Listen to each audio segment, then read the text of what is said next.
Hello and welcome to Melbourne Park and Australian Open Media Day, the day when the world's top tennis players are brought through the media conveyor belt of TV interviews, social media funnies, press conferences, one-on-one interviews and huddles. More on those later. It is a slightly chaotic day at any Grand Slam. For Matt, it's a bit of a come-down day because it always follows the day after the draw. Matt, are you bouncing back? I am, you know.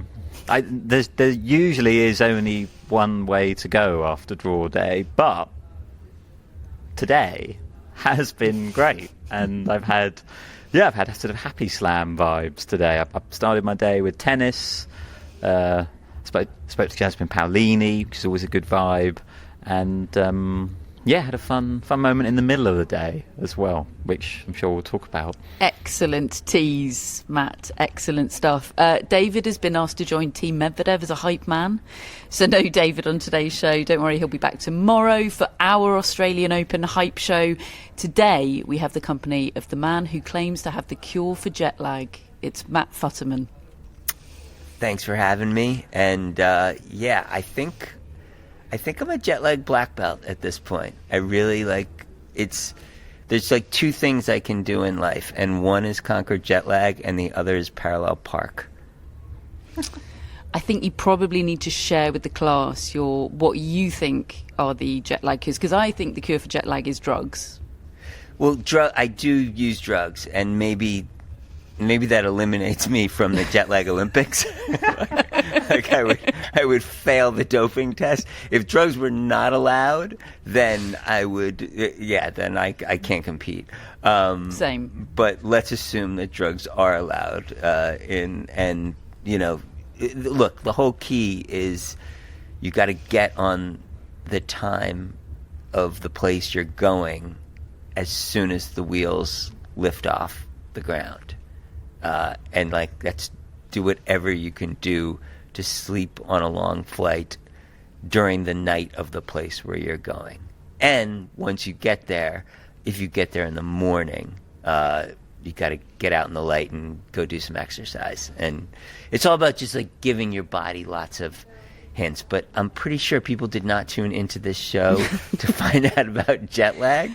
I don't know, you know. Maybe they were interested in tennis, perhaps. People love the bonus content, Matt.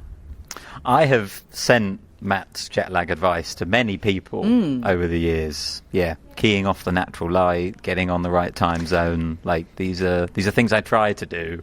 See, my tip is just don't arrive in the morning. Arrive at night, take drugs, sleep through, boom. See, arriving at night doesn't do great things for me because I arrive at night, and because I've done the New York to London flight where you leave really early in the morning and you get there at night, and it's a bit of a mess. I'm much better off getting there in the morning, going through my home morning routine, which is go for a run, and your brain is like, okay, got to do it. It's morning now. I'm keyed in, and you power through the rest of the day, and that sleep that night after you power through a full day like that is far and away the best sleep I have all year. I don't doubt it. I'm sure it's a brilliant method. Unfortunately, you did lose me at go for a run, so we'll have to agree on different but equally perfect methods. Pretty much everybody has been through the media centre today. We have a few stragglers for tomorrow. Of course, Novak Djokovic. He never comes on main media day, does he? It's the main character energy of Novak Djokovic, isn't he? He makes us wait. And he's quite late tomorrow as well. Yeah. He's the last to and he arrive won't be at the party. advertised time. No, absolutely not. But we'll we all be accept here. It's Novak Djokovic. We'll be here at 7 p.m. cursing Novak Djokovic, and then I'm sure we'll give a brilliant press conference, and all will be forgiven. But we did have, we had big headliners today, and no bombshell story. But I feel like a lot of good press conferences, a lot of good lines. Matt, I know you, Matt F. I'm going to have to be clear on this show. It's going to sound formal, but for the sake of clarity, you shall be Matt F. and you shall just be Matt. I'm Thank pointing you. for the tape. I am pointing. We had Sinner, we had Alcaraz, we had Swiatek, Gauff, Sabalenka, Anisimova, Keys, Osaka, Fritz, Medvedev, Matt F. You've done a bunch of one-on-ones as well. Yes, I had a few one-on-ones. Our friend Amanda Anisimova, friend of the podcast, as we may or may not know at this point, had a one-on-one with her, Alexandra Iala. A few others. It's good to speak with Maria Sakkari, who is optimistic about life and tennis, seemingly, after a couple good wins in the United Cup. And, the good thing about the Australian Open Media Day is I compare it very much to the NFL draft, which I realize that's a reference that might not land so well with my immediate company here. But it's kind of the happiest place on earth because nothing has really happened yet. The NFL career is very cruel, but on draft day, none of those terrible things have happened. Nobody's blown out their ACL. Nobody's completely failed as, the top quarterback in the draft. Everyone is destined for the Hall of Fame, and that's kind of how it is right before the Australian Open starts. There's no baggage yet. Everybody's played maybe a match or two, unless you're Jannik Sinner and Carlos Alcaraz, and you just come in cold and you're totally confident and fine anyway. And it's kind of a happy day, and I'm good with that. Yeah, Iga Swiatek pretty much said that, didn't she? Packaged within an answer about jet lag, a question she was asked by Jonathan Jureko from BBC Sport. She said she finds jet lag worst on her trips to China, far worse than Australia, because she said, it's the start of the year, it's grey and black, it's grey and cold back home, it's sunny here, I adapt pretty quickly. She said China's tough because we're just so tired of life by then, tired of the grind by that stage of the season. So yeah, it is, I agree, it is one of the joys, the fact that everything feels just ahead of us. We're just on the cusp of everything that's about to unfold. Jannik Sinner and Carlos Alcaraz came in back to back, as is fitting with their bromance vibe. We had Sinner first, we had Alcaraz second. Who should we start with, Matt? Who did we learn more from today, Jannik Sinner or Carlos Alcaraz? I think probably Carlos Alcaraz. I felt like his was probably the press conference coming into the day I was most interested in, because it had the most obvious news line to it, I suppose, with his off-season and obviously the split from Juan Carlos Ferrero. And it was our first chance to hear Alcaraz, in his own words, talk about that. And that was quite striking, actually. Maybe not what he said, but maybe the way he said it about Juan Carlos Ferrero. And it was a typical Alcaraz press conference in lots of ways, with some real upbeat moments and a lovely exchange with you, Catherine, which we can talk about. But there were a couple of answers where he was suddenly quite a lot more guarded, different guy, and the body language changed, and he was kind of a bit more corporate and sticking to a sort of message about Juan Carlos Ferrero, and he's very unemotional in his answers, talking about Juan Carlos Ferrero. And it was the same in Spanish? Absolutely. Yeah, it was. It was a much shorter section of the Spanish press conference, but again, he sort of batted it away, talking about internal issues, and he just didn't really get into it at all. And he does have a way of navigating any potential difficult subjects in press conferences, but he often does it with his sort of smile and his joy, and you almost don't want to ask him the difficult questions, because it's such a good vibe always. But obviously these questions had to be asked, and it was just kind of a bit somber, I found in those moments, and his body language did change, and not in a shocking way. I wasn't massively surprised that it was like that, but it was notable, and I think particularly being in the room versus reading it on the transcript. Yeah, it felt like he was suddenly using his cap as a shield. His eyes were glancing downwards. He wasn't looking out to the room. It was just head down, get through this bit. I knew this was coming. Deliver the lines that I've agreed on, presumably with my team, about what's happened, and move on. That's what it felt like to me. Just get through this. Yeah, I was a little late. I didn't actually catch that part of the press conference. I was doing another interview. I think at the time of day I was with Marta Kostyuk. But, I mean, what I've been thinking about with Alcaraz and the Juan Carlos thing is I'm just sort of curious, like, you know, if you could sort of give him truth serum and be in a locked room, I would be curious, like, does he feel abandoned in any way? I mean, this is the guy who was kind of a father figure for him. I realize his father is a very big part of his life, but this guy was his tennis father. And I do think at some level, even if it was like a disagreement on financial terms, which seems to be what the general consensus here, or no matter what the details of it are, I mean, the idea that at the end of the day, this guy said, I can live without you. You're not that important to me. I feel like, I don't know, the one thing we really do know about Carlos Alcaraz, and we know a fair bit about him, but one thing we definitely know about him is that he's sensitive, and that, like, he feels things. And I do think it's at some level, no matter how much of a business relationship it is, or it was, that's got to be a little hard to accept, because, you know, you don't necessarily hug someone who you're in business with in the way that those two hugged each other. Yeah, and like the message that Alcaraz had clearly talked about with his team and wanted to get out in the press conference was not much has changed. You know, he kept saying the team's the same except for one guy who's missing. Yeah, he was trying to pitch it as if his omelette chef had left the team. Yeah, like the sort of unspoken word was, yeah, but a pretty important guy has left. Yeah.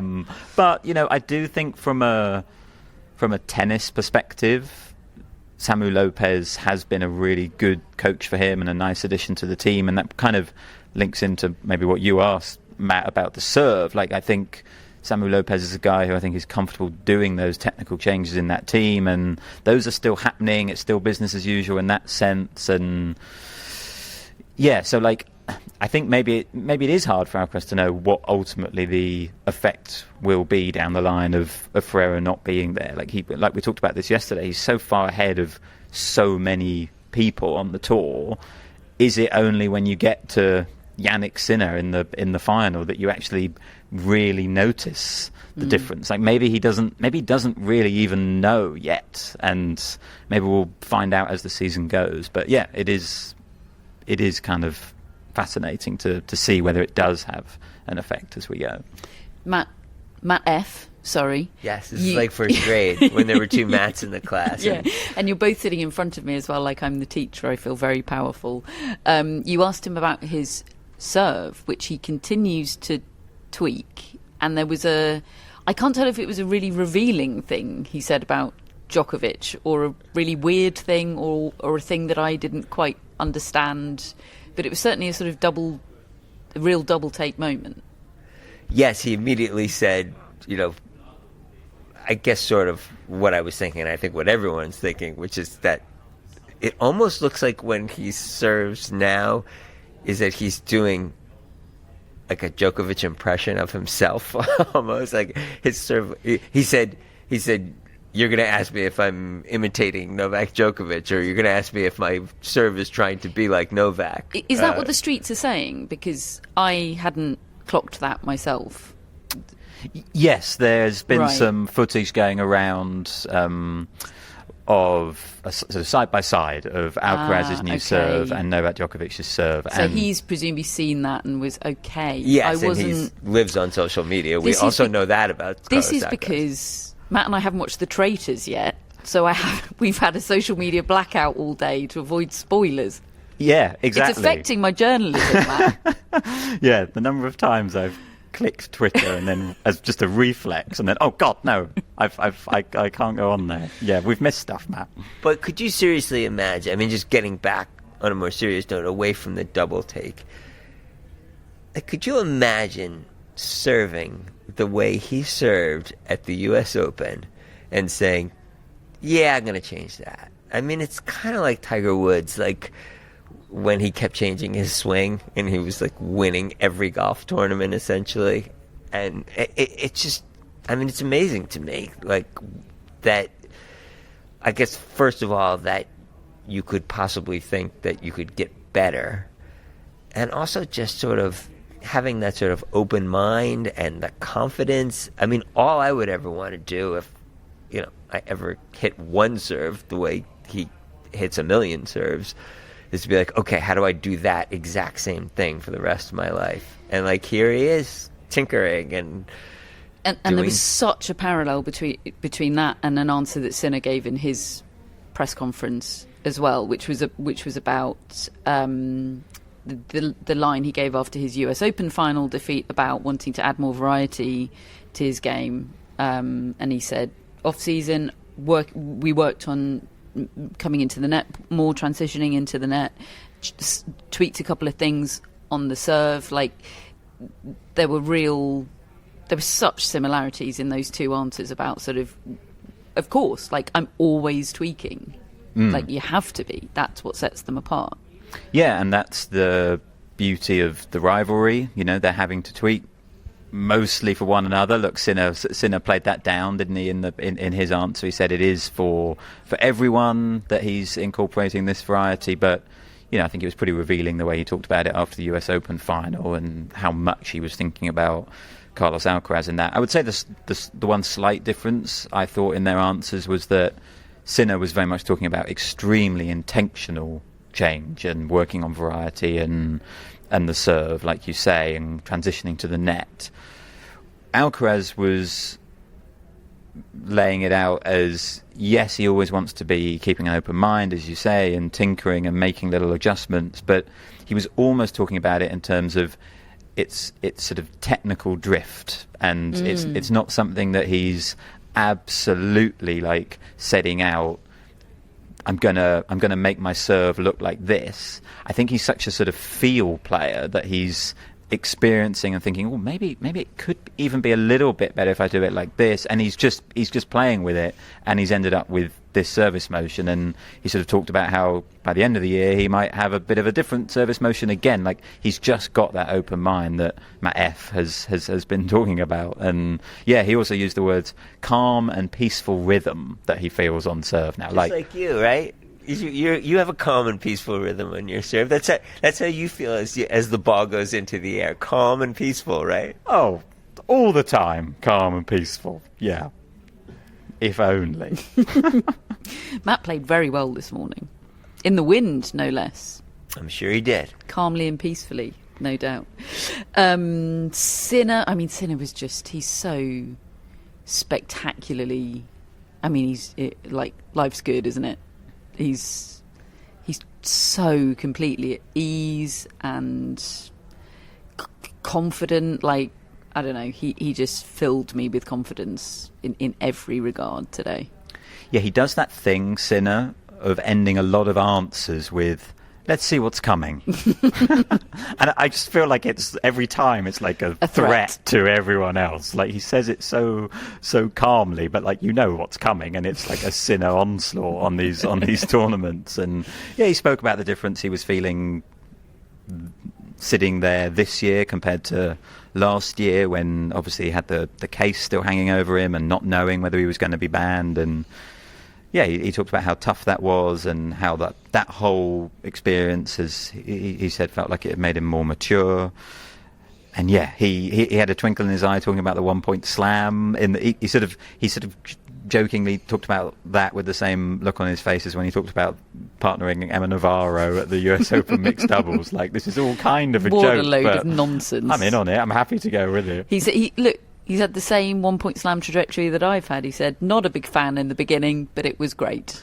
We've all been there, Jannik. I think we need to figure out, like, what's the next thing that could, like, get them out of their comfort zones in a funny way. Like, could they have to play something like with their opposite hand or something like I just think like these. Who would win? Who, off the top of your head, who do we think would win that? Alcaraz? It would. I bet it would be some. There's a number of players who are playing with their wrong hand. Yes, so Nadal famously. Yes, and like Nadal and Carlos Moya. I'm not as saying well. he would win this thing, but like Alex Michelsen is actually a lefty, strangely, and so yes, he's probably a pretty good left-handed tennis player. I mean, I think pretty much every tennis player, could win a golden set against me playing with their opposite hand. Maria Sharapova used to occasionally do that, switching the racket to her left hand when she was dragged out wide on the backhand side, didn't she? That was always fun. I'm going to give a shout to Thomas Mahatch, of course. I've seen him hit good left-handed forehands in the middle of points. Of course, that is something that he would do. There's also a number of players who sign the camera afterwards with their left hand. I think, off the top of my head, Borna Coric is one of those. I want to say potentially also Tommy Paul. I'm not certain about that. But yeah, I think Matt F is right. Like, I don't probably need to say Matt F, really, do I? Like, it's obvious when I'm saying Matt. It feels validating for me, though. It feels like you're backing me up. I appreciate it. No, but I'm quite in on that. On the playing with the wrong hand. David always wants a wooden racket tournament as well, doesn't he? Test the skills. I agree with you. Seeing them out of their comfort zones. Oh, it's great. That's the USP, or certainly one of the USPs. That's the magic sauce. Yeah, and it's much better than like the sort of hit and giggle two-set thing where they're like, I don't know, they're trying to be funny and play tennis at the same time, and I don't know. There's something to these sort of like quick, slightly gimmicky things before the real shit comes that I think has like a bit of magic to it. I mean, you saw it with the US Open mixed doubles and the Fast Fours, and yes, there was a big trophy for that, but still, it was different, and and it was different, and it was fast, and it was quick, and it was just sort of like a quick good meal that you get, and yeah, like, why not do a couple of things different? Because we know that it's a pretty long, Grand Slam tournament. We're going to get a lot of matches, a lot of long matches, and these first weeks, I don't know what we should call them anymore. Well, each Grand Slam brands, there's a bit different, don't they? This is opening week. In New York, it's fan week, and in Roland-Garros, it's, I don't know, chic week. I don't know. I have my big idea that. But this gets into the whole wild card debate, which is get rid of all main draw wild cards. You only have wild cards for qualifying, and then it becomes wild card week. Yep. Don't you want a ticket to wild card week? I'm signed up. I've signed that off. Yep. There it is. I approved. Matt F, you and I asked like a twin set of questions to Alcaraz and Swiatek. Me to Alcaraz, you to Swiatek. The big career slam question, because they're in the same boat at this tournament. Okay, not identical boats. How far can I take the boat metaphor here? Will I make my dad proud? Because obviously Alcaraz has the chance to set a record in being the youngest man ever to achieve the career slam, whereas Swiatek would be merely just adding her name to the list of incredible players that have achieved the career slam. I went first with Alcaraz, and I had the sort of leg up of him already having done that interview at the end of last year where he'd said, if you offered me 2 other slams in 2026 or 1 Australian Open, I would take 1 Australian Open. So I very directly pitched him the offer of all 3 other slams or the Australian Open. And he's still thinking. He's still thinking about it. He thought about it long and hard. I felt at one. I sensed at one point he was about to say Me too. Australian Open, and then he went, but 3 is 3. And he said, I need to think about it. And I said, I'll ask you again later in the tournament, unless you lose to Adam Moulton round 1, was obviously the unsaid I subtext can't believe there. he needs to think about that. Just because he's so young, like he'll get the career slam. But he won't necessarily. I think he wants to be the youngest man. He referenced that, He didn't referenced he? it himself. Okay. He wants that, I think. Okay. I understand why it's a dilemma for him, and I like that it's a dilemma for him. I like how much he wants this now. And I'm sorry, is this his last chance to be the youngest man? We think he has one more. I think he's got one more shot at it. Okay, so if I'm Carlos Alcaraz and I'm not Carlos Alcaraz, I'm taking 3 this year, and then when it's my last chance, then I'll do it. And then it would And be then a he's won Carlos 4 in a slam. row as Then well. he's- Right, yeah, Then he's got a Serena slam. right, exactly. You can pitch that to him at the next press conference, Catherine. He was so like peak Carlos Alcaraz during the answer to that question, wasn't he? Like huge grin, his mouth couldn't have gone wider, and he really thought about it. He was totally sort of in the moment and really engaging with me. And then the next question was about Juan Carlos Ferrero, so you had this whiplash of, head down, body language change. But yeah, Swiatek, in very much typical Swiatek style, didn't want to engage with the career slam hoo-ha. She thinks that's a big deal in our minds, and Well, she isn't in her doesn't even mind. want to know who she'll play in the second round. Like, forget about the idea of thinking about, if I win the tournament, then I've won the career slam. And I mean, I bet you can't name the last person to win the career slam. Probably, like. But that doesn't mean that she doesn't want to. Don't you think she wants it Oh, more sure. than she let Well, on in said, that answer? No, she said by the end of the answer, she said like it's a dream. It would be a dream. Like, yeah, of course. I just can't be in the mindset of thinking about it all the time. Yeah, that's not sort of the way. Yeah, I need to shut this down now so that I'm not persistently reminded of it at every turn. Yeah, I think she's learned at this point. I mean, she's had a lot of practice doing it. That like she is at her best when she's just, when she's channeling Rafa and next ball, next ball, next point, next game.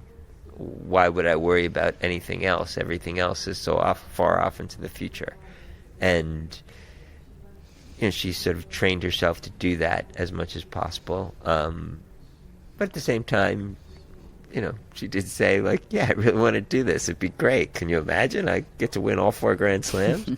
I still think she's slightly amazed that she's even won 1 Grand Slam. Because, no one from Poland had ever done it before. So, she said, I remember very clearly, she said, like, it was hard for me even to, like, dream about doing that because it was just seemed so out of the realm of possibility. So, I think, a career slam, like, that would be wild. Like, she can't quite believe still, and I don't know if she'll ever really believe, like, this life that she lives. Generally, I thought she was on great form, Swiatek. I did too, and I think the most obvious way that came across was that, as Matt has mentioned, she doesn't like knowing the draw, and the first question she got asked in the room was about players who are in her draw. Like, Osaka was named and Rybakina was named, and I feel like I've been in Iga Swiatek press conferences before where that would sort of derail the whole thing. And she said, I don't like to know the draw. She's quite funnily and sort of sassily said, oh, so thanks for the heads up. But then she stayed in a really, really good mood, I thought during the press conference, and gave some real insight, Catherine, I thought, to your question about something we've been talking about a lot, which is the win for set idea, versus the Witkarowski idea of what her game should be, and sort of how caught in between she is at the moment. Yeah, I really didn't know how she was going to take that question, and she gave the most fantastic analysis of her game. Okay, it might not have told us anything that we didn't sort of suspect from looking at the outside, but the fact that she saw it the same way as we see it from the outside and was prepared to say that, I found interesting in itself. She wasn't at all defensive about it, was she? She can take things personally, as we all can, or get a bit defensive occasionally, but I didn't feel like there was any of that today. Even at the start, when the very first question was extremely awkward because it just revealed all of the big names in her section of the draw, which, look, we as people that follow the sport all the time know is something you don't do with Iga Swiatek. And I do think generally you should be careful with that as a tennis journalist. However, I'm also aware that you can't expect everybody to know that's a total no with Swiatek. But what I was really impressed with Swiatek was the way she broke down Wicked, with the seriousness as if she was breaking down.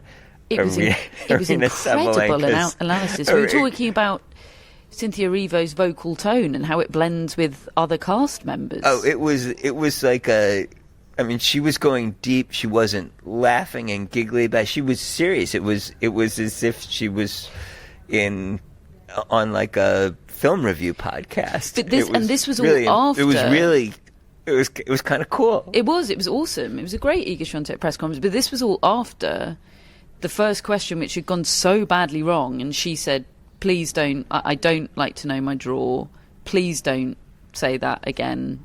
And that could have set the tone for the press conference, and it could have been quite tense at that point onwards. So the fact that we ended up with a deep dive on Wicked for Good was amazing. Yeah. It's made me feel pretty good about Iga Swiatek. Yeah, and I had absolutely no idea. And this was a question that Hermione Carriol put to her kind of at the end of the press conference. I didn't know how she was going to feel coming out of the United Cup, because it was this weird thing where Poland had won, and yet on a personal level she had underperformed. She's just not really been in that setting before. She'd been in the opposite quite a lot, where she'd won her matches and Poland hadn't won.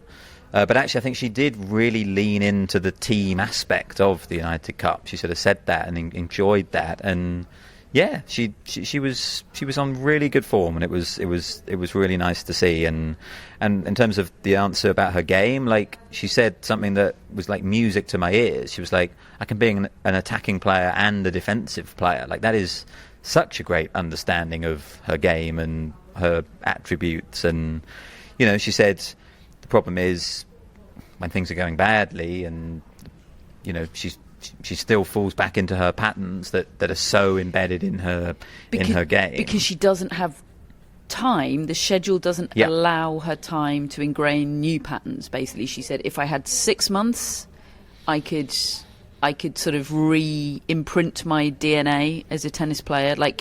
She knows she has the technical skill set to do it. It's just her DNA has been written in a certain way with that partnership with Thomas Witkarowski. She said, you only get a couple of weeks here and there. Even the off season is, kind of 3 weeks, and it's just not enough time to fully embed it in the muscle memory, so that when things start to go wrong, you don't revert back to old patterns. At some point, I do think she's going to go to school on Aryna and start skipping some tournaments.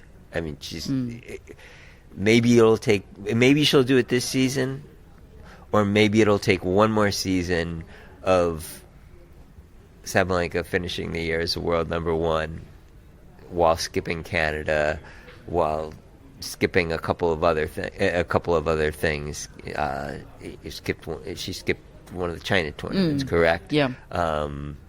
And she basically sort of mails it into the Middle East.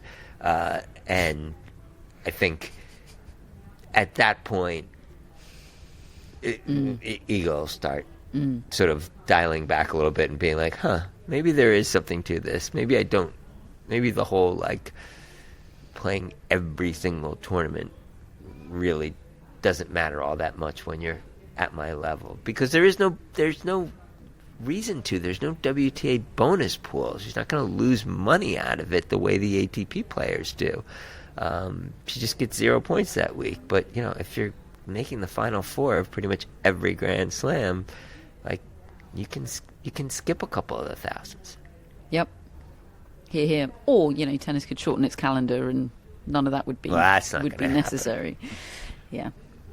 Okay, that's it for part one. We will be back in part two to talk about, Aryna Sabalenka, Coco Gauff, maybe even Amanda Anisimova. But before that, a word from our sponsors of this episode and every episode of the tennis podcast throughout the Australian Open. It is, of course, Steve Furgal's International Tennis Tours. You're on your own here, Matt. The Premium Hospitality and Experience Provider. And Steve Furgal's are also official ticket and travel providers for Roland-Garros. And if David were here, he'd be making cooing noises about the wonders of Roland-Garros. And Steve Furgal's can get you travel packages for one of the most special sporting experiences in the world, and that includes premium 4- and 5-star hotels, daily round-trip transportation to the grounds, official match tickets, and optional hospitality upgrades that enhance your match day experience if you really want to do things the bougie way. And if you do, then Tennis Podcast listeners can save 10% on those incredible travel packages. Perfect for fans that want to create their own itinerary while enjoying official access. You just go to toursfortennis.com/podcast. That's tours, the number 4, tennis.com/podcast, and use the code PARIS10. It's a brilliant offer, and we hope to see you in Paris. Welcome back to part 2 of today's tennis podcast. I feel like we should talk about Aryna Sabalenka, even though I don't have that many takes at all. Potentially no takes from Aryna Sabalenka's press conference, other than I feel exactly the same way as I did on yesterday's show about she's my favourite for the Australian Open, which is obviously not a mic drop thing to say. But Aryna Sabalenka was Aryna Sabalenka and is incredibly happy and comfortable in Australia and backs herself to win this tournament, I think. Yes, I mean, I have Sabalenka's name written down on my notes page and no notes after it. Like, there really wasn't much to come from this press conference at all. I was thinking about her record in Australia, and like, she mentioned how well Keys played in that final last year, and then the other sort of loss she's taken in Australia over the past couple of years was Rybakina beating her in Brisbane, and that's probably the best match I've ever seen Rybakina play. And it just got me thinking, like, Sabalenka so often starts the season well all throughout her career. She clearly loves the conditions and playing in Australia, and it has taken 2 great performances from big hitters who can take the racket out of your hand to beat her over the last few years. Otherwise, it's just a perfect record. And yeah, she is the bar, and someone is going to have to go some to beat her here, I think. And yet, Coco Gauff is in her half of the draw, and we know what those matches can look like on the biggest stages and in the highest stress situations. And Coco Gauff seemed on brilliant form in press today. Yeah, she seemed pretty good mentally, and obviously if I was coming off a win over Iga Swiatek, I'd probably feel pretty good too. That being said, she is a beguiling player at a beguiling point in her career. Do you know for a fact that she's going to come out and play really solid in round 1? Like, would you be? I would be surprised if she lost in round 1 or round 2. Would I be completely shocked? Like, no, because I wouldn't be shocked if she double faulted 15 or 18 times. Especially if it's windy like it is today. She could do with that dying down, couldn't she? Yeah, I mean, so I think it's completely fascinating to have someone who's 21 years old, who's won 2 Grand Slams, who's the best athlete in the game, probably. Her or Iga, I would guess. I think that's what she would say. And yet, you kind of don't know from day to day what Coco Gauff is going to show up, in the way that, like, you kind of know what Jessica Pegula is going to show up. You just don't know what you're going to get out of her. So I don't know. It's hard. It's hard to predict at this point. Whether it's, especially because, like, so recently we saw her, play that match against Buzis Monero, which, as she said, was like one of the worst matches of her career. Yeah, that was my question to her. Like, how are you processing the fact that in a week you can play the Buzis Monero match, and then the same tournament a few days later you can play the Iga Swiatek match, and how much of a goal is it for you to get more consistent was kind of what I wanted to know. And she talked about the fact that she thinks that young players are inconsistent, and we forget that Coco Gauff is still a young player, and how, like, she thinks that when she gets to her mid-20s rather than early 20s, she really thinks that might have improved a lot.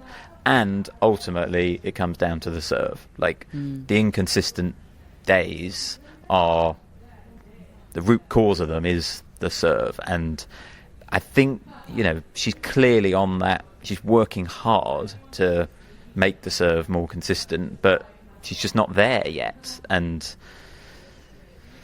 like Matt said, like, I have no idea how Coco Gauff is going to play round 1, which makes her probably the most compelling player in the draw, because she's also someone who can win the tournament. Like, and this is for us as viewers and observers of the sport, it makes it really interesting every match. You can't just, there are some players in the draw who you can just leave to live scores, and you're like, okay, I kind of know what's going on there, they're going to be fine, I'll get eyes on it if something dramatic happens. You have to have eyes on Coco Gauff, because you don't know what's going to happen from every given match. And I think that is frustrating for her at this stage, but she's working hard to overcome it. But maybe she's just going to need to get older.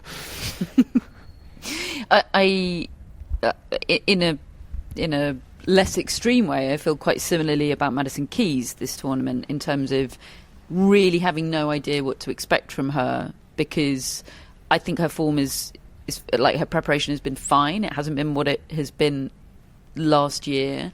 I don't get the feeling she loves defending titles and points, generally speaking. But then that might be old Madison Keys. Like, the way she was talking today in press, it brought back all the memories of how she was talking here last year. It was all incredibly healthy. She said, everyone keeps asking me how my life has changed since winning the title here, and she was like, nothing much has changed, and that's the whole point, right? I was watching Cool Runnings the other night, which, side note, I do think is a perfect movie. Absolutely perfect movie.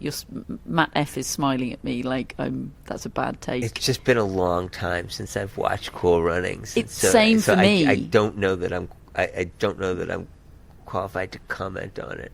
Well, Channel 9 was showing it on prime time the other night, and I loved it. And anyway, this is the sort of the moment building up to the big climax, the moment that allows the big climax to be what it is John Candy speaking to one of the members of the Jamaican bobsleigh team, and he says the thing about a gold medal is it's really nice, but if you're not enough without it, you'll never be enough with it.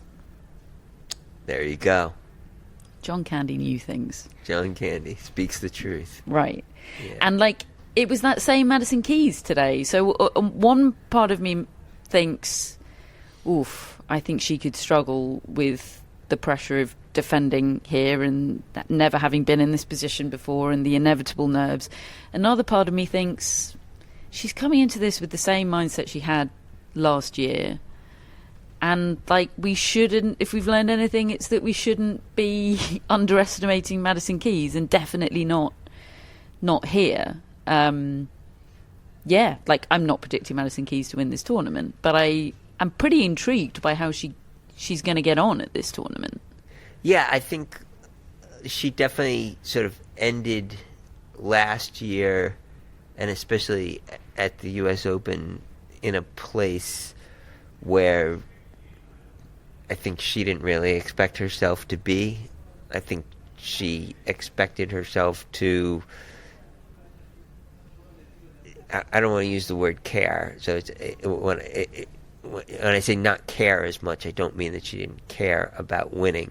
But what she wasn't doing was that she wasn't, I think she expected herself to be at a point where she wasn't equating results with self-worth, identity, value, all of those things. And as she said, when she lost at the U.S. Open, that's kind of where she got to, and she ended up where she ended up because of it. And so, look, she really didn't play a lot of tennis since then.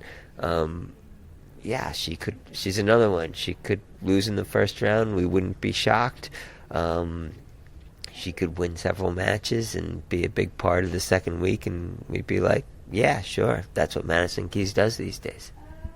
I feel like I remember Madison Keys having an analysis of why the US Open is typically sort of seen as the more open slam, and she articulated it well in terms of, like, when it is the final slam of the season, when everyone is tired, like, a lot of the sort of coping mechanisms that you have fallen by the wayside by that point. And it's hers like what in particular. Swiatek was saying about her game, exactly. Right? Like, yeah, it's one thing doing US Open Media Day, not the happiest place on earth. It's really I can not, tell is you it? that much.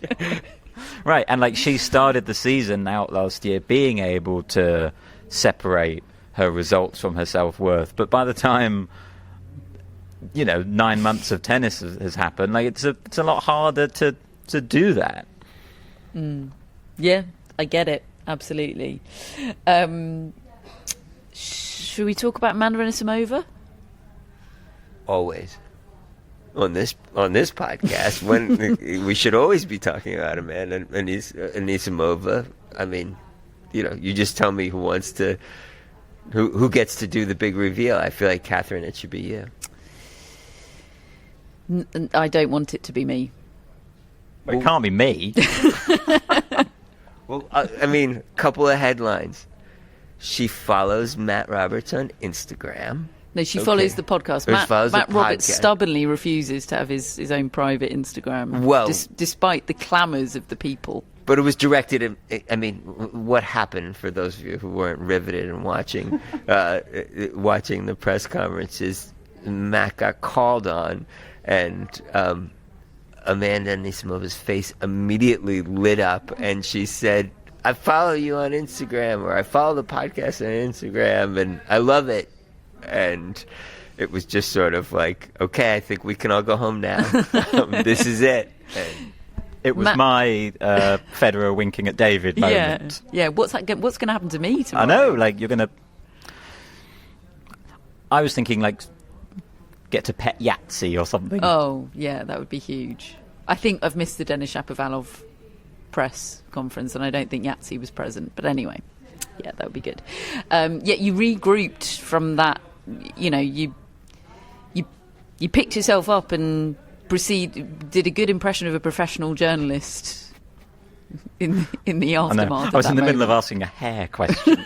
Like, my personal reputation as somewhat professional was in tatters, but no, it was a lovely moment. And the hair question in question and its response. Well, why have you gone back to blonde was the question, and the answer was basically like she was sick of the maintenance. Yeah. I mean, we've all been there. She's like, I was getting roots and also like she said she's someone who, you know, like, well, actually in our Instagram comment, she said she's someone who has a lot of crises about her hair and constantly wants to change, and Very she said relatable. she could be dark again by the end of the year. Keeping us on our toes, Amanda. She was love on it. great form, wasn't she? Oh, she really was. Sometimes she does.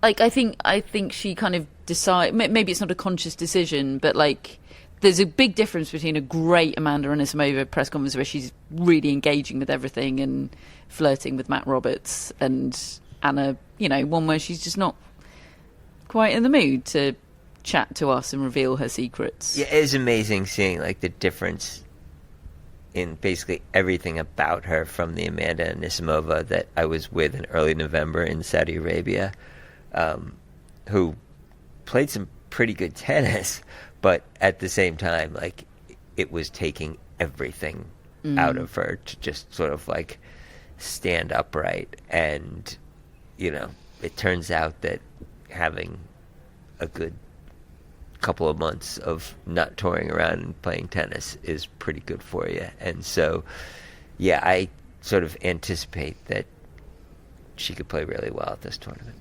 What does play really well mean? Yeah, I mean, get to the business end. She can win the tournament, sure. Like, yeah, I mean, if she's, well, let's put it to the floor.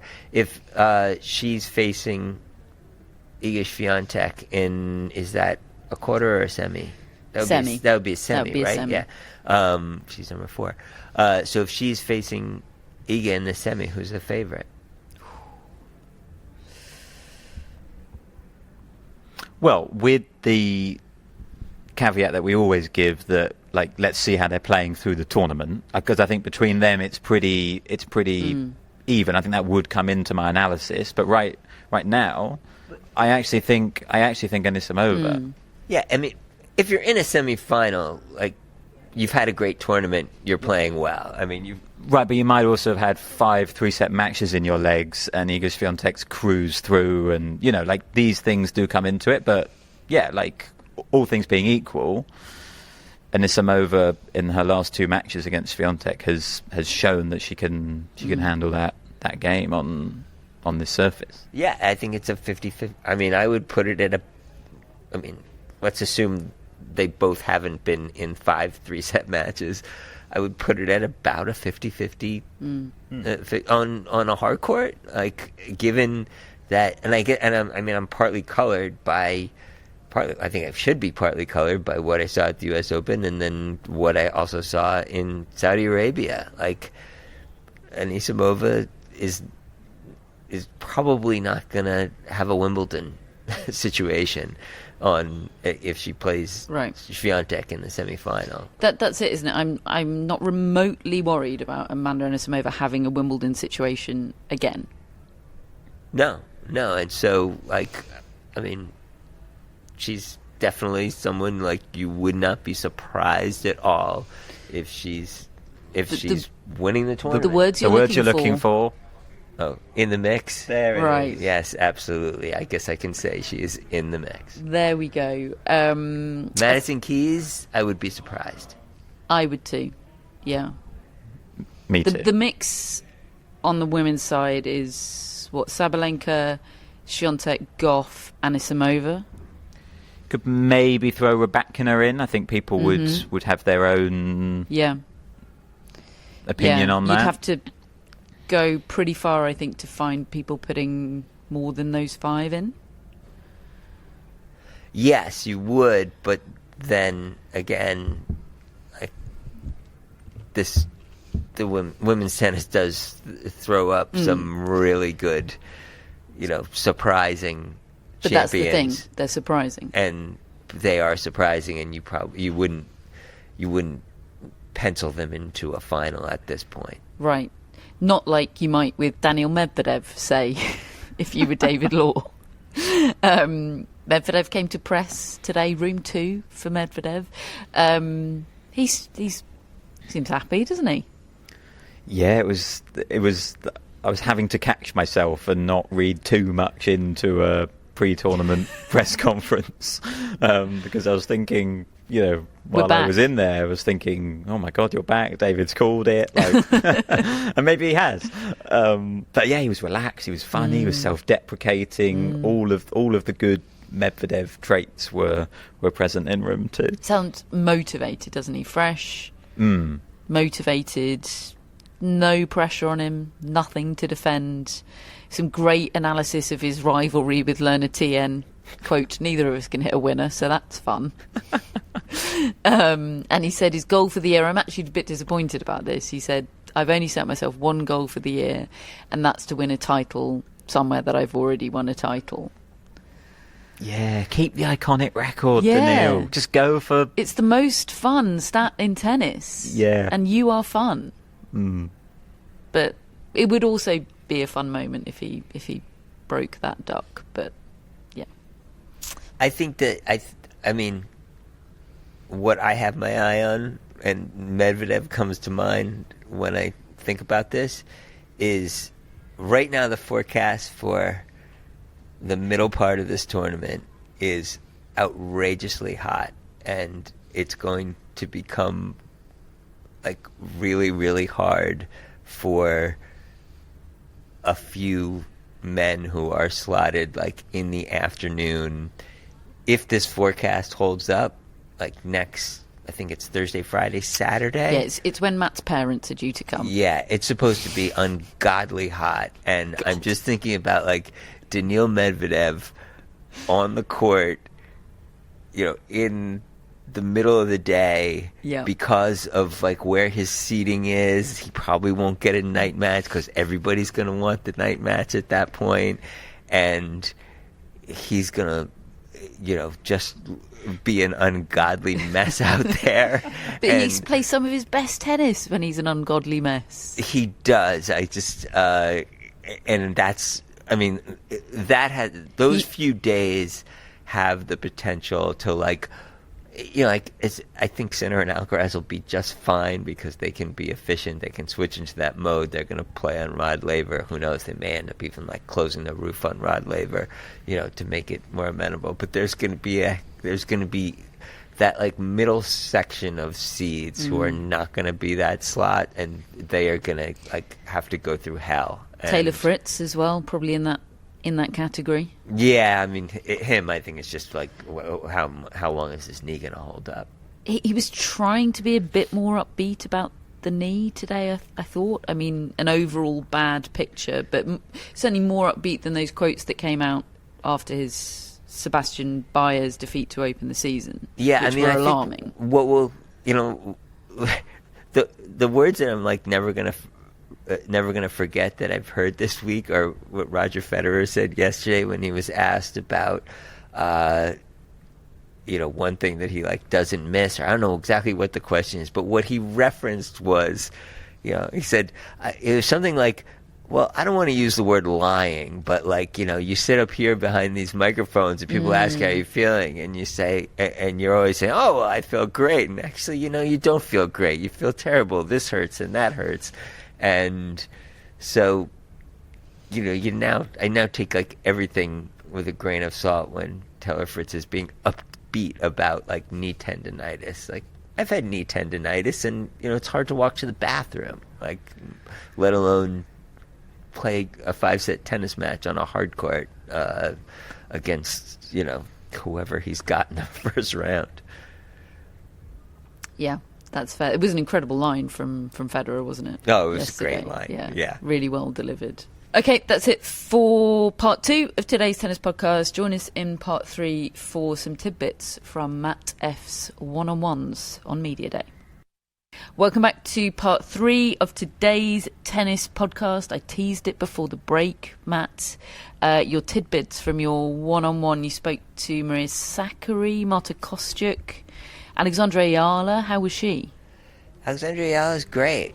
Yeah. Yeah, she's like, you wanna pick me up? Like, go spend a few minutes chatting with Alexandra Ayala, who is young and bright and eyes wide open and realistic and enjoying herself, and you sort of you mention, that match at the U.S. Open with that huge crowd, and she says, "Oh, that was amazing, wasn't it?" Which is like what she should say. What right. She's not like just like sort of take it in stride, and really looking forward to playing here at an event that markets itself as sort of the Grand Slam of the Asia Pacific region. There's a big Filipino community here. They should be out in full force supporting her, and wouldn't an Alexandra Ayala run at the Australian Open be good news for this tournament? She's in a fun section of the draw, isn't she? I feel like a fun third or fourth round. I mean, I'm not assuming she'll get there, but there's potential for some Ayala fun, I think. I think it's Mukova. Ooh, yes, please. I think it might even be as early as round 2. Okay. I mean, Mukova's in my fantasy team, so that'll assign my allegiances, but I want that match to happen. Kostyuk, she's a bit of a woman of the moment. Yeah, she had a good week last week. It took her totally by surprise. She really wasn't expecting it. She's like, I don't really start off that well in Australia usually, and there I was in the final. It's just so interesting when you talk to Marta Kostyuk, because you're sort of talking about like regular stuff and what you do over how'd you spend your off season. Oh, well, I went to Ukraine. I was in Kiev and Lviv, and visiting family. It was really great. It's really inspiring. We had to do blackouts, and there were drones, and it wasn't a bad bombing night, but so you sort of all of a sudden you just like get hit with this like reality that these players from Ukraine live with, and you just sort of like marvel that this is just the regular everyday part of their life, and they're still almost 4 years later waking up and checking Telegram to see where the bombs fell. Blimey, that puts things in perspective. Maria Sakkari? Yeah, Maria Sakkari, who is hopeful, sort of like, I think, cautiously optimistic that she's finding some form, and she obviously felt really good about a couple of her matches in the United Cup, and I think she felt pretty good about 25 minutes of the match against Coco Gauff when she hit a bit of a purple patch, and she loves playing here. Obviously a huge Greek community, and she's like, I really hope one day I have a really good run here, because I would love to do it in front of this crowd. It sounds a real contrast to Stefanos Tsitsipas, whose press conference I watched on the screen, and he just, whereas everybody else is so full of the joys of spring or, January and the freshness of that, as we've talked about, it looks like he's picked up where he left off last year to me, like in terms of jadedness, and obviously a huge part of it is his ongoing back injury that he's managing, but I think that's just exhausting him. Yeah, I was at that press conference. I think it is tiring, and you just don't know. I mean, he did get pretty expansive about sort of how much of his disappointments of last year was mental and how much of his physical, and he was like, it was like improv class, yes, and he said, it's both, and you can't disconnect them, and if you're feeling bad physically, you're going to feel bad mentally, and if you feel bad mentally, it's probably going to make you feel worse physically, and it's just, I think he's at the point in his career is if he could just have a run of good health, that would make him really, really happy at this point. And he said as much. So he did sort of go very deep into the problems with the Masters 1000s without much prompting. And he was very clear that he had done videos for the ATP Tour, doing interviews with Gadenzi a few years back, pushing for this vision, and he said, I was wrong. I was totally mistaken. All I had to do was get a taste of what it was, and I realized I was wrong. And wow. I would not say that today. It needs to be changed. Wow. Yeah, good on him, right? Yeah, absolutely good on him.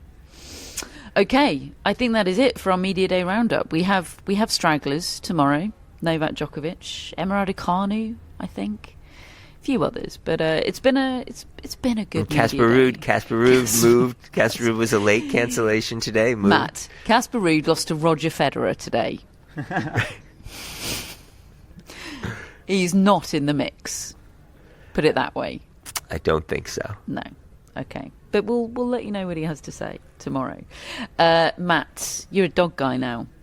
Definitely a dog guy. Would you like to see Gus, our Australian Open mascot? I would love to see Gus. This is Gus in her winter wear. Oh. She's wearing a pink, a bright pink, waterproof sort of harness with hood. And it's really great stuff. Renee says, to commiserate with those in the UK and anywhere else where it's been wet and miserable, here is Gus in rain gear. And we love that. Thank you, Gus. Thank you, Bodie, Maisie and Roger, our mascots, of course. Hello to Greg, Chris and Jeff, our executive producers. No shout-outs today because what is a shout-out with David Law and his 90s Mind Palace? They'll be back tomorrow, as will David. We, of course, are part of the Athletic Podcast Network. Thank you, Matt F., for being on today's show. Care to tease anything that's coming up in the Athletic? Have a good feature coming out. I was able to spend some time with and watch a practice match between Lerner Tien and Alex Mickelson on a random court in Orange County in mid-December, which was really good fun. Sort of classic American moment where they're playing on one court and there's a pickleball game going on the next court, and people are completely oblivious about the fact that these two pretty good tennis players are playing next to them. And so I have a nice feature about them and the next generation of American players that's really kind of pushing that Tiafoe, Paul, Fritz generation. Something that Taylor Fritz claimed to be unbothered by today, but... Yes, somewhat unbothered. But yes, as established, we don't believe anything that tennis players say. Exactly. Right. Matt, thanks for your time. Thanks so much for having me. We love to talk tennis with you. We were watching the 1 Point Slam the other day thinking, I'm so curious what Matt Futterman is going to think about this. Like, we just didn't know. Yeah, I think I would have loved it, and I was sad to have missed it. We'll get you to the next one.